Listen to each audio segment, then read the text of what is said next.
Hello अरे video बनाओ तानी फुरुती में लेके जवानी दिन सकुरुती में अरे का करी कोनो लाइफो ने के तो बात हो जाओ बाबू साड़ी पहनी तो दोनों बड़ा हो बाबू ना बढ़ा ता फलो बड़ा हो ढेर दिन से सपोर्ट नहीं के मिला कहीं मत छोड़ दी भाई लोग कमेंट में बतावल का वीडियो बनावल छोड़ दी। अरे हमारा सारावानी कॉल भाई सिलवा है गाय जावना बनाई हमारी लवा गाय जावना बनाई हमारी लवा गाय जावना बनाई हमारी लवा गाय जावना बनाई हमारी लवा हमारी लवा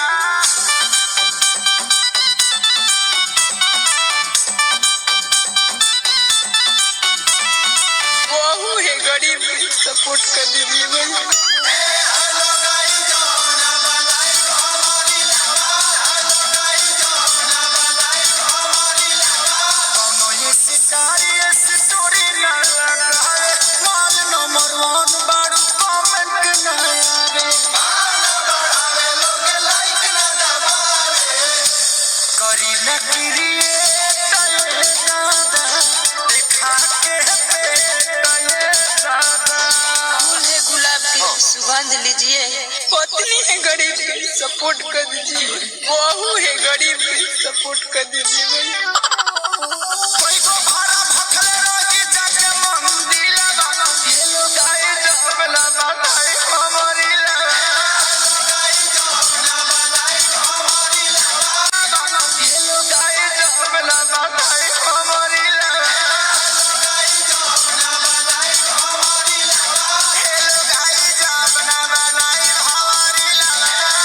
गाय जावना बनाई हमारी लवा हमारी लवा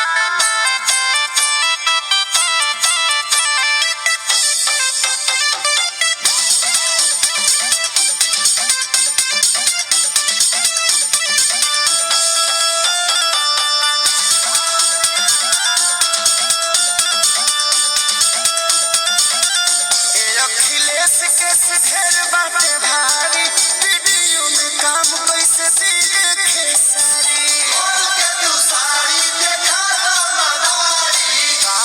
तजहिया चाली हमारा भाई लगा दे मम्मा के दुनिया ढेर दिन से सपोर्ट नहीं के मिला कहीं मत छोड़ दी भाई लोग कमेंट में बतावल का वीडियो बनावल छोड़ दी। केतनो दिखाओ तानी सीना के दिलवा हेलो गाय जावना बनाई हमारी लवा गाय जावना बनाई हमारी लवा हेलो गाय जावना बनाई हमारी लवा गाय जावना बनाई हमारी लवा লাইক কর কমেন্ট কর ভিডিওটা ভাইরাল কর তাড়াতাড়ি কর टूट गइल दिलवा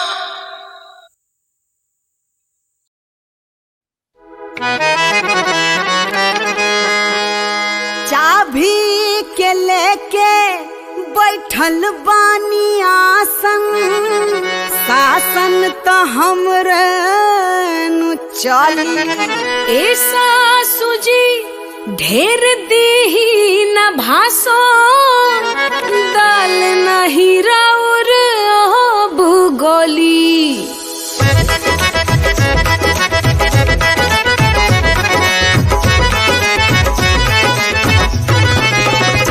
तोहर चाल बिगड़ल बा व्यवहार बिगड़ल बा कैसे बोला तनी बोलिया संहार के नौकरानी रहलू आके रानी भैल चला तारू उल्टी पाला मार के नया बनी नैहर में रहनी खेलत रहनी गोटी ससुरावे में नैहर में रहनी खेलत रहनी गोटी ससुरावे में बेले के परे रोटी ससुरावे में बेले के परे रोटी ससुरावे में सासू का तो हिया में हो खटाटे झगड़ा हमनी के जीवा तो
तहर कबो कांच रहे खाना